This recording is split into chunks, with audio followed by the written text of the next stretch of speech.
जय हो। स्वागत है आप सबका धर्म मोबाइल चैनल पर विनय जी विराट के साथ में। आज हम ज्योतिष के अलावा कुछ अन्य जिज्ञासाएं ले रहेंगे। अनेकों लोगों के प्रश्न हैं, उनकी जिज्ञासाएं हैं जैन धर्म, दर्शन, कर्म, सिद्धांत, इन सब चीजों को लेकर के। तो आज हम उन लोगों के प्रश्न आपके सामने ला रहे हैं। किसी ने पूछा है कि जैन धर्म कर्म के सिद्धांत को मानता है, तो जो कर्म का सिद्धांत है उसका मोटा मोटी अर्थ सब लोग यही समझते हैं कि जैसे हमने कर्म किए होंगे उसी के अनुसार हमें जीवन में रिजल्ट मिलेगा। तो क्या ये सच है कि जैसे हमारे कर्म है वही हम जीवन में पाते हैं, उससे अन्य कुछ भी उनमें सुधार की कोई गुंजाइश नहीं है? और आखिर में कर्म कहते किसको है, कर्म की क्या परिभाषा है? जी जय हो। देखिए, जैन सूत्र एक चीज कहता है कि कर्मों को रोके बिना व्यक्ति को मुक्ति नहीं। व्यक्ति हम जो इस जीवन में आए हैं तो कहीं ना कहीं हमारे कुछ कर्म पेंडिंग है। अगर व्यक्ति न्यूट्रल हो जाए, ना उसके अच्छे कर्म पेंडिंग रहे ना उसके बुरे कर्म पेंडिंग रहे, जब वो न्यूट्रल अवस्था में आता है तब वो मुक्त होता है।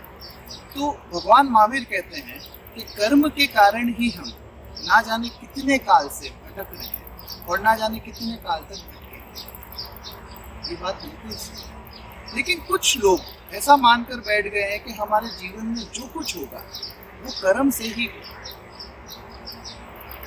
अगर हम ये मान लें तो यकीनन हम महावीर को तो नहीं मानते, क्योंकि महावीर ने जब कर्म की बात की तो साथ साथ में पुरुषार्थ की भी बात।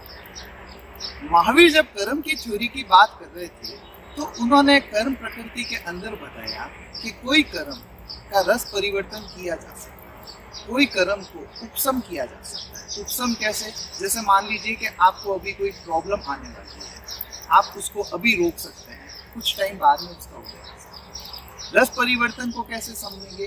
कोई चीज है, जैसे आपको बीमारी आनी है लेकिन आपने तपस्या करके उसको चेंज कर दिया, उसको रस परिवर्तन। इसी तरीके से कोई अच्छे कर्म जो आपके बाद में उदय में आने वाले हैं, उसको कुछ निमित्त के द्वारा उसको अभी उदय में लेके आ सकते हैं। ठीक है, तो ऐसा कहीं फिक्स नहीं है कि जो कर्म आप करके आए हो उसको यथावत आपको भोगना ही पड़ेगा। ऐसा कहीं पे भी नहीं है। भगवान खुद कह रहे हैं कि कर्मों को आगे पीछे किया जा सकता है, उनकी उदीर्णा की जा सकती है, उनका रस परिवर्तन किया जा सकता है। जब सब कुछ बताया गया, अब उसके बाद में फिर भी हम कहते हैं कि कर्मों को तो भोगना ही पड़ेगा, उसके बिना तो आप जा ही नहीं सकते इस जीवन से। तो मित्रों, ये बड़ा कसमकस की बात है। और सबसे बड़ा कंफ्यूजन क्या है कि लोग कर्म क्या है वो ही नहीं समझते, पुरुषार्थ क्या है वो ही नहीं समझते। लोगों को लगता है कि जो हमारे साथ बुरा हो रहा है वो हमारे कर्मों के कारण। देखिए, जिस भी व्यक्ति के जीवन में कुछ अच्छा हो रहा है वो कभी कर्म की बात नहीं करता।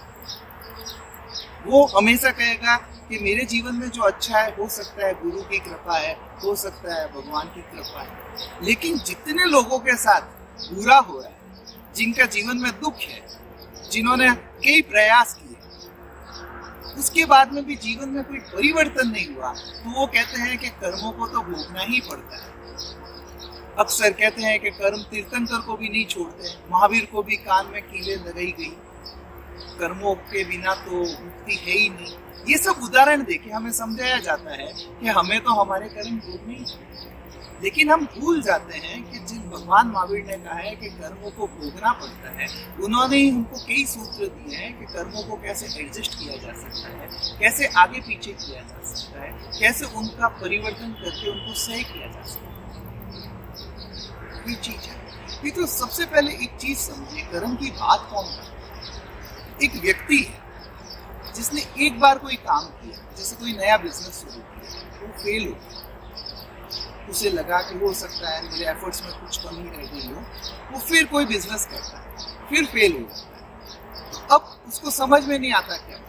फिर जब ये तीसरी बार वो करता है, कोई बिजनेस शुरू करता है और फेल हो जाता है, तो उसको लगता है कि मेरी समझ, मेरे एफर्ट से परे भी कोई चीज काम करती है और वो कर्म है। इसलिए जितने हारे हुए लोग हैं, जितने हताश लोग हैं, जितने लोग दुखी हैं, वो कर्म की बात ज्यादा करता है। और दूसरी तरफ एक व्यक्ति जिसने एक चीज शुरू की, वो सक्सेसफुल हो गया, फिर थोड़े साल बाद में उसने कोई नया एक और बिजनेस शुरू किया, उसमें भी सक्सेसफुल हो गया, थोड़े साल बाद में तीसरा कोई काम किया, उसमें भी सक्सेसफुल हो गया। वो कहता है कि कर्म जैसी कोई चीज होती ही नहीं, सब कुछ आपके एफर्ट से होता है। जैसे आपके मोटिवेशनल गुरु के बारे में सुनते हैं ना, वो कहते हैं कि अंबानी के पास में 2 हाथ और 1 दिमाग था, टाटा के पास में 2 हाथ 1 दिमाग था, आपके पास में भी 2 हाथ और 1 दिमाग है, आप भी वैसा कर सकते हो। आप कर्म की बात करते हो तो सिर्फ आप काम चोरी की बातें करते हो। मैं ये नहीं कहता मित्रों कि सिर्फ कर्मवादी ही सही है, या मैं ये भी नहीं कहता कि सिर्फ वो मोटिवेशनल गुरु जो कहते हैं कि सब कुछ किया जा सकता है, हर कोई हर चीज कर सकता है, वो भी सही है। नहीं, पूरी तरीके से कोई सही नहीं है। भगवान महावीर जब कह रहे हैं कि कोई भी कार्य होने में 5 समवाया जरूरी है, उसमें कर्म भी एक फैक्टर है, उसमें पुरुषार्थ भी एक फैक्टर है, ठीक है। अब होता क्या है कि जैसे कर्म की भी अलग अलग प्रकृति होती है, उसमें जैसे एक निकाचित कर्म है। अब निकाचित कर्म का मतलब ऐसा है कि उसे भोगे बिना आप निकल नहीं सकते हो, आप उसको बदल नहीं सकते हो, आप उसको आगे पीछे भी ज्यादा नहीं कर सकते। तो वो निकाचित कर्म जब आते हैं तब अपन को कहना पड़ता है कि व्यक्ति को ये चीज भोगनी ही पड़ेगी। अब इसे एग्जाम्पल से समझिए। एक बकेट में पानी लीजिए, ठीक है। अब 10 लीटर पानी में आपने 2 किलो नमक डाल दिया, ठीक है। ये आपके पूर्व भव के कर्म आप लेके आए। अब आप उसमें 100 ग्राम शुगर मिला रहे हैं, 200 ग्राम मिला रहे हैं या 500 ग्राम मिला रहे हैं, फिर भी आप वो पानी चखेंगे तो आपको लगेगा ये खारा है।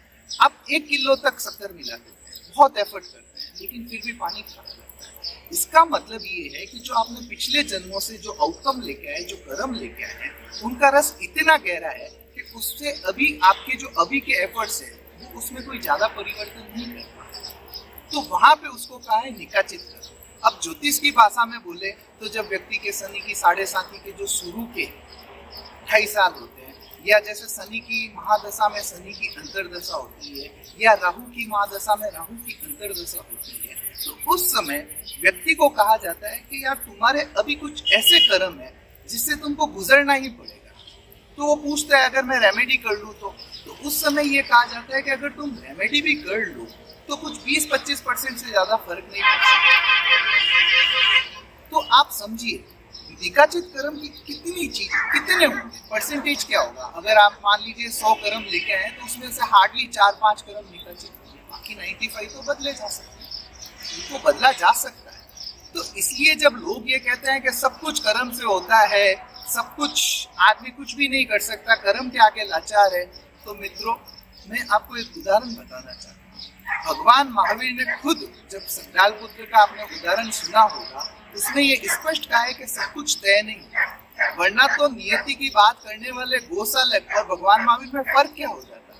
गोसालक नियतिवादी था जो कहता है कि सब कुछ प्री डिसाइडेड है, सब कुछ पहले से फिक्स है, आपके साथ जो भी हो रहा है वो सब कुछ पहले से फिक्स है। पर भगवान महावीर ने वहां जाके संडाल पुत्र को जागृत किया कि नहीं, सब कुछ पहले फिक्स नहीं होता है, आपकी अभी की सोच, आपके अभी के एफर्ट उसमें फर्क कर सकते हैं।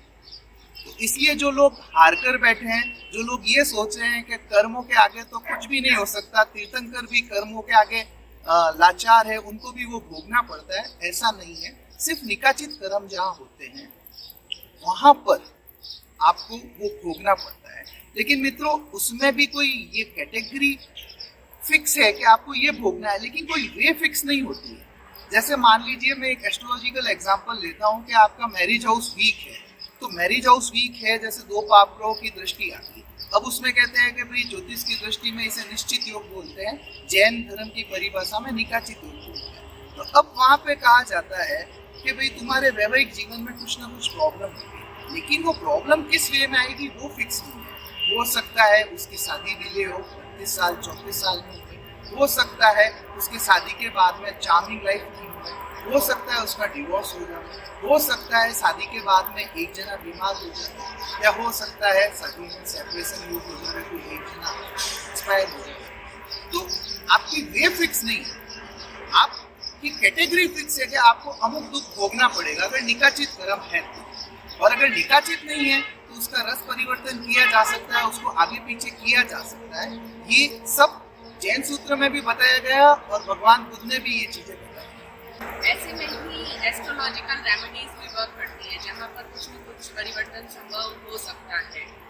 और कर्म और पुरुषार्थ की आपने अभी बात करी, तो इसको भी आप जरा इलेबोरेट कर दीजिए कि पुरुषार्थ क्या है और कर्म क्या है, क्योंकि अक्सर कई बार लोग कंफ्यूज हो जाते हैं, कर्म को ही पुरुषार्थ समझ लेते हैं। जी बिल्कुल, कर्म और पुरुषार्थ क्या है, अब इसको एक उदाहरण से समझें। एक बार क्या हुआ, एक सेठ था, उसने 1 करोड़ का दान किया।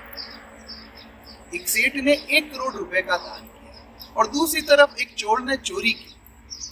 ठीक है, अब मैं आपको पूछूंगा कि सेठ ने क्या किया और चोर ने क्या किया, तो आप कहेंगे कि सेठ ने पुण्य का बंद किया और चोर ने चोरी का, मतलब पाप का बंद किया। अब बिहाइंड द पिक्चर हम जावे तो उनके जीवन में क्या हुआ था। जब ज्ञानी से ये पूछा गया तो ज्ञानी ने बिहाइंड उनके पिछले जन्मों के पिक्चर खोली।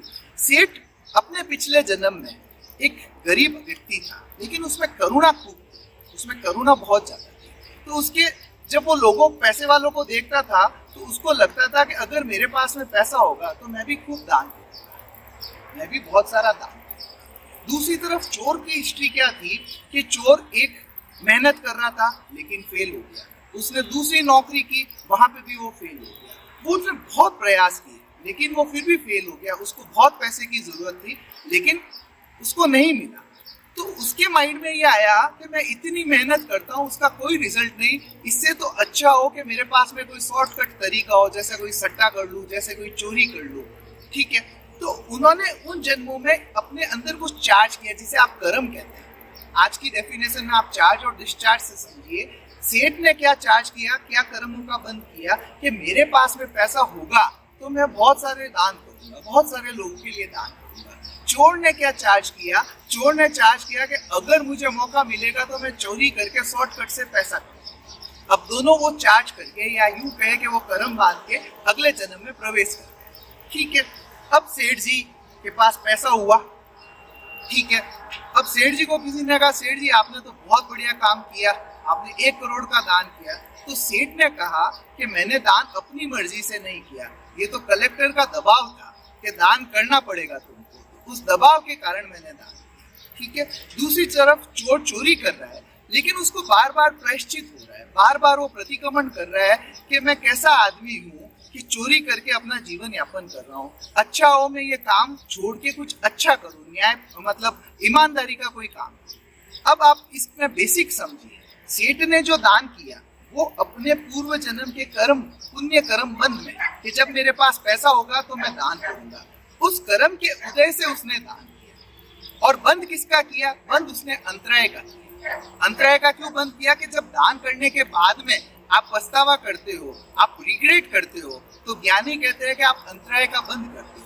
तो सेठ ने जो दान किया वो तो उसके पूर्व भव का चार्ज था या कर्म था, जिसके उदय से उसने दान किया और साथ में कह दिया कि कलेक्टर के दबाव में मैंने ये किया, तो उसने आगे आने वाले टाइम में अंतराय का बंद किया। दूसरी तरफ चोर जो चोरी कर रहा है, उसने अपने पूर्व में जो कल्प किए थे चोरी करने के जो भाव किए थे, उसके उदय से वो चोरी कर रहा है, लेकिन वो उसको वापस रिकरेक्ट कर रहा है कि मुझे ऐसा नहीं करना चाहिए, मुझे ईमानदारी का पैसा अर्जन करना चाहिए। तो अब आप एक सीधी अवस्था में देखें तो फर्स्ट दृष्टि में आपको लगता है सेठ ने दान किया ये अच्छा है, चोर ने चोरी की ये गलत है।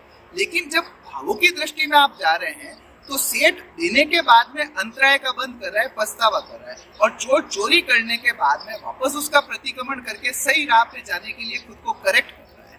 तो कहने का मतलब है पूर्व उदय सेठ का सही था, चोर का गलत था, लेकिन आगे का जो बंद होगा वो सेठ का नेगेटिवली अंतराय बंद हुआ है और चोर का पॉजिटिवली बंद हो रहा है, क्योंकि वो खुद को करेक्ट कर रहा है। तो मित्रों, सबसे पहले ये समझिए कि जब कोई व्यक्ति दीक्षा ले रहा है तो आपको लगता है कि ये बहुत पुरुषार्थ है।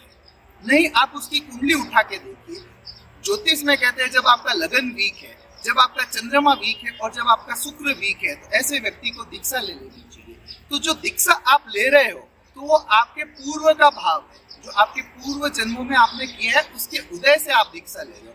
लेकिन दीक्षा लेने के बाद में आपके भाव क्या है, जैसे मान लीजिए कि आप 28 कर रहे हो, कोई टाइम में आपका भाव रहा कि मुझे एक अठाई जैसी तपस्या करनी है या मांस खामन करनी है, लेकिन उस अठाई को करते हुए आपके अंदर क्रोध उत्पन्न हो रहा है, आपके अंदर बहुत सारा लोभ उत्पन्न हो रहा है, आपके अंदर आवेग आ रहा है, और आप उसको कैसे डील कर रहे हैं? आप उस क्रोध को वापस बंद कर रहे हैं, उस क्रोध से रिएक्ट कर रहे हैं, उस लोभ को रिएक्ट कर रहे हैं कि हाँ मुझे ये चाहिए, तो वापस आपका बंद नेगेटिव होगा।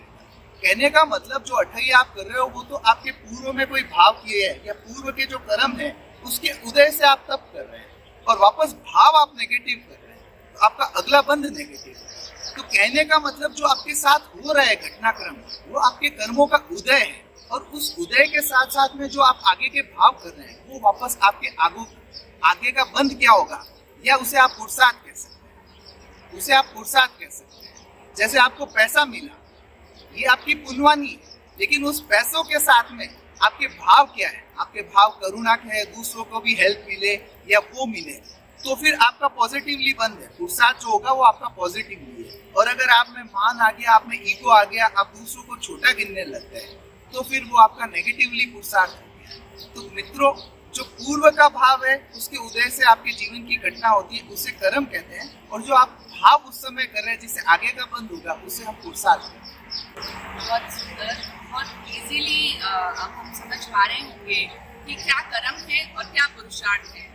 जो पूर्व से हम करके आए हैं, जो भाव जो इस जन्म में रिलीज हो रही है पिक्चर, वो हमारा पूर्वकृत कर्म है, उसका उदय है। और जो वर्तमान में इस समय में आपके भीतर जो भाव चल रहा है वो आपका वर्तमान का कर्म है, जिसे हम पुरुषार्थ कहें। अब ये आसान हो गया हमारे लिए समझना। और अब इसके पश्चात एक बहुत ही ज़्यादा जो सबके दिमाग में चलने वाला क्वेश्चन है और जो सबसे ज़्यादा गलत समझा गया है, कोई कहता है सम्यक्त्व का मतलब ये होता है, कोई कहता है सम्यक्त्व का मतलब है कि आप किसी भी दूसरे देवी देवता, भगवान, दूसरा ज्योतिष वगैरह इन सबको मत मानो, एस्ट्रोलॉजी भी गलत, ये सारे सिद्धांत गलत है, सिर्फ आर्यन भगवान ने जो कहा वही सच्चा है, वही सम्यक्त्व है और बाकी सब मिथ्यात्व है।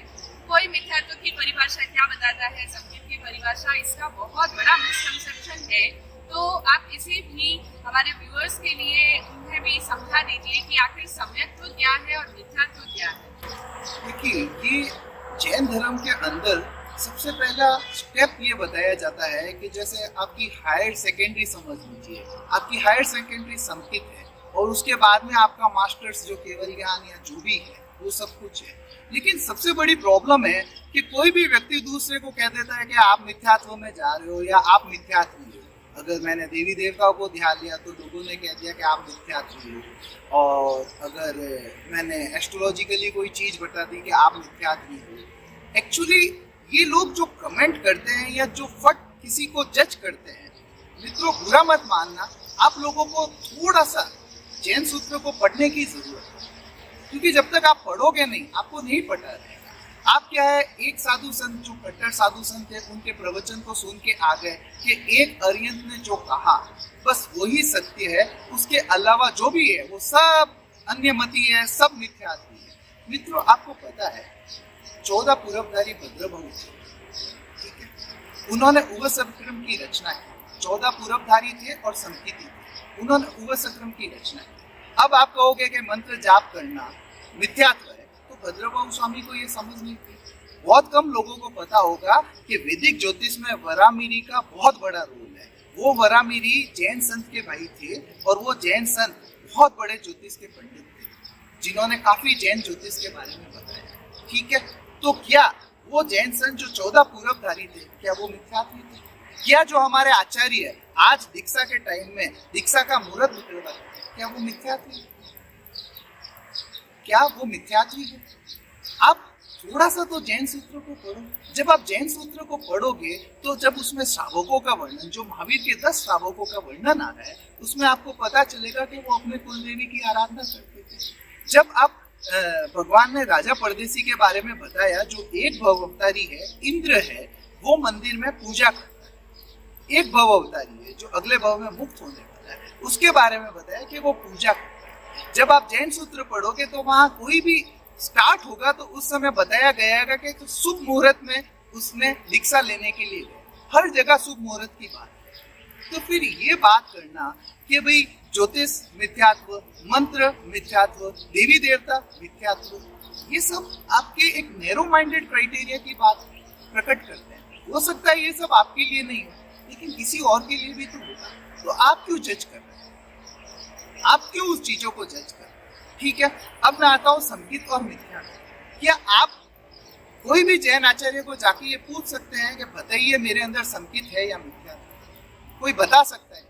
या उस आचार्य को जाके पूछिए कि हे आचार्य भगवान, क्या आप संकिती है या मिथ्यात्व है? क्या वो बता सकते हैं? आपको शायद ही इसका कोई जवाब दे पाए, कोई भी नहीं दे पाएगा, क्योंकि किसी को ये चीज पता ही नहीं है कि मेरे अंदर क्या घटनाएं घटित हो रही। तो जब आप खुद महसूस करोगे कि मैं संकिती हूँ, मैं मिथ्यात्व हूँ, और ये बहुत गहरे ध्यान की गहराइयों में जाने पे आपको पता चले आप क्या समझ रहे हैं। आप सिर्फ जो शरीर के द्वारा क्रियाएं की जा रही है, अगर कोई व्यक्ति शरीर के साथ कहीं मंदिर में पूजा कर रहा है, आप उसको मिथ्यात्व कह रहे हैं। या कोई शरीर के साथ कोई एस्ट्रोलॉजिकल रेमेडी कर रहा है, आप उसको मिथ्यात्व कह रहे हो। तो संकित क्या है मित्रों? संकित जब आपको समझना है ना, सबसे पहले आप बैठो, ध्यान में बैठो कि ये शरीर मैं नहीं हूँ, ये शरीर मैं नहीं हूँ, थ्योरेटिकली नहीं है। आपने अपने पेरेंट्स को, अपने ग्रैंड पेरेंट्स को मरते हुए देखा है, और जब उनके शरीर को जलाते हैं ना, तो पूरी राख बन जाती है।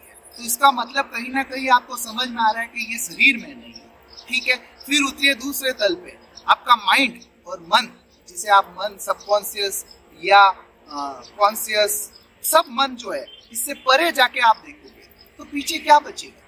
भगवान कह रहे हैं आत्मा जहाँ रस नहीं है, जहाँ कलर नहीं है, जहाँ स्मेल नहीं है, जहाँ स्पर्श नहीं है, कुछ भी नहीं है, जो उद्गलों के रूप में होता है, जिनके कलर होते हैं, जिनके स्पर्श होते हैं, जिनके अंदर आकृति होती है, वो सब पुद्गल का होता है। और जब इन पुद्गलों से परे आप जाते हो, पीछे क्या बचता है?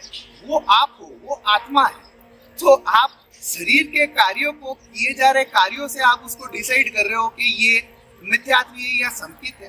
पहले आप जानो तो सही कि आप ये शरीर हो, या इसके अंदर रहे हुए मन हो, या उससे भी गहरे, इतना गहरे में जाओगे जहाँ पुद्गल भी नहीं बचेंगे, जहाँ कोई आकृति नहीं है, कुछ बचेगा ही नहीं। वहां तो आपके संकित का स्पर्श होकर आपकी शुरुआत होगी।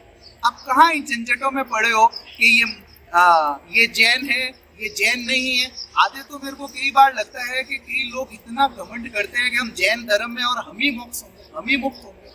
अरे ये कहाँ से लाए, जब भगवान कह रहे हैं कि अन्यमति भी मुक्त हो सकते हैं। साधु कहते हैं कि साधु बने के बिना मुक्ति नहीं है। अरे भगवान कह रहे हैं ग्रस्त से भी सिद्ध हुआ जा सकता है। भगवान कह रहे हैं कि कोई अन्य मत वाला है, वो भी सिद्ध हो सकता है। कितने क्लियरली भगवान कह रहे हैं, फिर भी आप ईगो में हो, हमारा धर्म महान है, बस हमारे धर्म के अलावा जो भी रहेगा वो मिथ्यात्व है। ये कैसी बातें कर रहे हैं? संकित और मिथ्यात्व बहुत गहरी बात है, और वो आपकी अपनी इंडिविजुअल बात है। आप दूसरों को कह रहे हो कि वो मिथ्यात्व में जा रहे हैं या मिथ्यात्व है, क्या गारंटी है आप संकिती है? आपको पता है आपके पास गारंटी है कि आप संकिती है? सिर्फ किसी को जज करने से कि भाई ये मिथ्यात्व होता है, ये चीजें ऐसे होती है, ये चीजों में कोई रखा नहीं है। ये अगर आप मेरे को कह रहे हो कि सिर्फ कोई व्यक्ति देवी देवताओं को मानता है तो वो मिथ्यात्व है, तो मैं आपको कहूंगा आपने भी जैन धर्म को गहरे से नहीं समझा, आपको बहुत अध्ययन की जरूरत है। तो संकित को समझाया नहीं जा सकता। आप कह दो कि संकित बता दो कि कैसे होती है, नहीं, ये आपको बैठकर बहुत गहरे में अनुभव करना पड़ेगा, तब आपको महसूस होगा कि हाँ मैं कौन हूँ, मेरी शुरुआत क्या है। जब आपके अंदर ये प्रश्न होगा और जब इसका समाधान आएगा ना, तब संकित की शुरुआत होगी। तो ये संकित और ये मिथ्यात्व, इसका बाहर का दृष्टिकोण जो आप लेते हो, ज्योतिष सब मिथ्यात्वी है, मन जो देवी देवताओं को मानते हैं वो सब मिथ्यात्वी है, जो मंत्र की आराधना करते हैं वो सब मिथ्यात्वी है, तो वो आपकी अधूरी समझ है। आपको उस पर बहुत सारी स्टडी करने की जरूरत है। बहुत सुंदर सम्यक्त्व और मिथ्यात्व के ऊपर आपने प्रकाश डाला। अब एक और क्वेश्चन है कि स्वाध्याय क्या है और ध्यान क्या है, और इन दोनों के बीच में डिफरेंस क्या है? क्योंकि जनरली स्वाध्याय का मतलब अक्सर पुस्तकों को जो पढ़ना है, शास्त्रों का अध्ययन करना है, उसे ही स्वाध्याय समझ लिया जाता है। और ध्यान भी क्या, बस आंखें बंद करके बैठना वही ध्यान है, या इसका और भी विस्तृत और व्यापक मीनिंग है? तो स्वाध्याय और ध्यान के बीच के अंतर को भी आप स्पष्ट कीजिएगा। देखिए, जब भगवान महावीर ने साधु की समाचारी बताई, तो उन्होंने कहा कि पहले स्वाध्याय होगा और उसके बाद में ध्यान। स्वाध्याय अपने आप में अपना अर्थ बताता है, स्व का अध्ययन। भले आप वो सूत्र पढ़ के ले रहे हो, भले आप किसी से सुन के ले रहे हो, ऐसी हर कोई चीज जो आपको हेल्पफुल हो है, खुद का अध्ययन करना कि मेरी प्रकृति क्या है, मेरी सोच क्या है, मेरे एम क्या है, मैं कौन से कल्प करने के लिए ये आया हूँ। हर वो चीज जो आपको एक कंपैरेटिवली स्टडी देवे, एक कंपैरिजन देवे कि आप खुद को समझ सके। स्वाध्याय का क्लियर अर्थ है स्व अध्ययन, स्व प्लस अध्ययन, स्व का अध्ययन।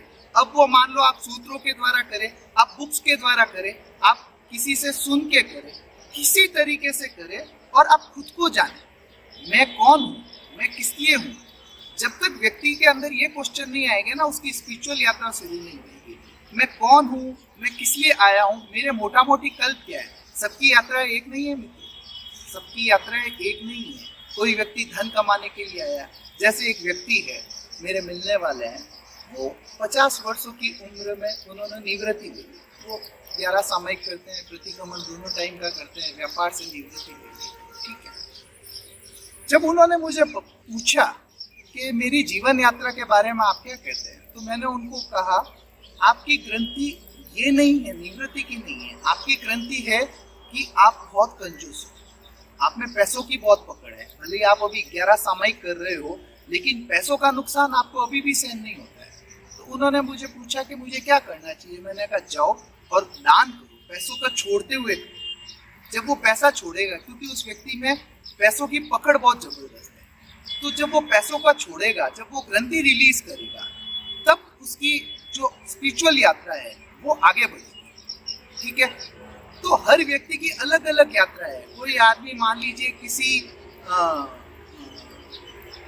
व्यक्ति से अटैच है, तो जब तक वो उस व्यक्ति के अटैचमेंट को ओवरकम नहीं कर देता है, तब तक उसकी यात्रा शुरू नहीं होगी। जैसे एक लेडी है, वो मेरे को कहती है कि मेरे तो अब मुंह ही खत्म हो गया है, मेरे बच्चों को भी मैंने बोल दिया अब कोई लेना देना नहीं है, मेरे पोते पोती को भी मैंने बोल दिया है कि मुझे अब कोई मतलब नहीं है, अब किसी की परवाह नहीं है। तो मैंने उनको कहा क्या आप अपने पति को लेके ये कह सकते हो? तो नहीं, वो अपने पति को लेके तो अटैच है। तो मित्रों, हमारे साथ होता क्या है कि जो हमारी कमजोर कड़ी होती है, जो हमारे अटैचमेंट होते हैं, वो छोड़ के हम बाकी सब धर्म ध्यान करते हैं, बाकी सब धर्म ध्यान करते हैं। लेकिन प्रॉब्लम ये है कि जो वो हमारा अटैचमेंट है, वही तो हमें रोके हुए हैं। तो आप खुद को समझो कि मेरे अंदर किसकी पकड़ है, व्यक्ति की पकड़ है, पैसों की पकड़ है, कोई जगह का मोह है, या आप वो चीज खुद खोजिए कि मेरे को कौन सी चीज से डर लगता है, कौन सी चीज को खोने से डर लगता है। और जो आपको लगे कि ये चीज को खोने से मैं सबसे ज्यादा अनकंफर्ट होऊंगा, मित्रों वो ही चीज को ओवरकम करने से आपकी स्पिरिचुअल यात्रा शुरू होगी। तो जब आप बोलते हो ना स्वाध्याय, तो हमें हर तरीके का अध्ययन कराया जाता है। कोई भी धर्म में हमें हर तरीके का अध्ययन कराया जाता है। वो क्यों कराया जाता है कि उन 10-20 तरह के अध्ययन में पता नहीं आपकी कौन सी थ्योरी है, आपको कौन सी चीज की पकड़ है, उस पकड़ से आप मुक्त हो। तो जब आप उस पकड़ को जानना, उसके लिए आप जितनी भी स्टडी कर रहे हो वो स्व अध्ययन, मतलब आपकी जो ग्रंथि है जिसमें आप अटके हुए हो, उस ग्रंथि को जानना और उससे कैसे निकलना, उसके लिए किया गया सारा अध्ययन स्वाध्याय। मैं रटने रटाने को स्वाध्याय नहीं कहूँगा, लेकिन शुरू में रटाते हैं, जैसे अपन फर्स्ट सेकंड में होते हैं तो हमें रटाया जाता है, लेकिन लेटर ऑन हम हमारी समझ, हमारे उपयोग से चीज़ों को समझते हैं। तो इसी तरीके से जो ऐसी कोई भी चीज जो हमें हमारे नेचर को समझने में हेल्पफुल हो गए, हमें हमारी ग्रंथि को समझने में हेल्पफुल हो गए और उससे निकलने में हेल्पफुल हो गए, वो सब स्वाध्याय है। फिर आता है ध्यान। जब व्यक्ति खुद को जान लेगा ना, जब व्यक्ति खुद के ग्रंथियों को जान लेगा और हर तरीके को जान लेगा, उसके बाद में उसके अंदर कोई थॉट ही नहीं रहता है। जब आप 2 घंटे स्वाध्याय करोगे, जब आप खुद को जान लोगे, आप हर चीज को दृष्टा भाव से देख लोगे, उसके बाद में कुछ रहता ही नहीं है। जो वो थॉटलेस प्रोसेस है, जब आप थॉटलेस बैठ जाते हो, आपके अंदर कोई थॉट ही नहीं है, ना तो कोई पहुंचना है, ना कहीं पहुंचने की चिंता है। तो एकाग्र उस मोमेंट में आना, पर्टिकुलर उस मोमेंट में आके खुद को एकदम म्यूट कर देना, उससे ध्यान। अब जो भी बातें होती है कि श्वास पे करो, इस कलर पे करो, वो सब उसमें प्रवेश करने की विधि है, लेकिन एक्चुअल ध्यान क्या है? जब आपके अंदर कोई क्वेश्चन ही नहीं है, आप एक टक बैठे हैं बस और उस मोमेंट में जी रहे हैं, उसको ध्यान करें। जी, तो स्वाध्याय और ध्यान के बीच का अंतर स्पष्ट हुआ। आज हमें बहुत सारी बातें समझने को मिली और बहुत गहरी बातें रही। सो आज का ये पॉडकास्ट स्पिरिचुअल रहा और इसी के साथ साथ हम अभी प्रश्नों को यही विराम देते हैं। आगे जैसे और लोगों की जिज्ञासाएं आएगी, हम आपके साथ में फिर से उपस्थित होंगे नए प्रश्नों को लेकर के। धन्यवाद विनय जी, धन्यवाद आप सभी का। जय गुरु, जय गुरु।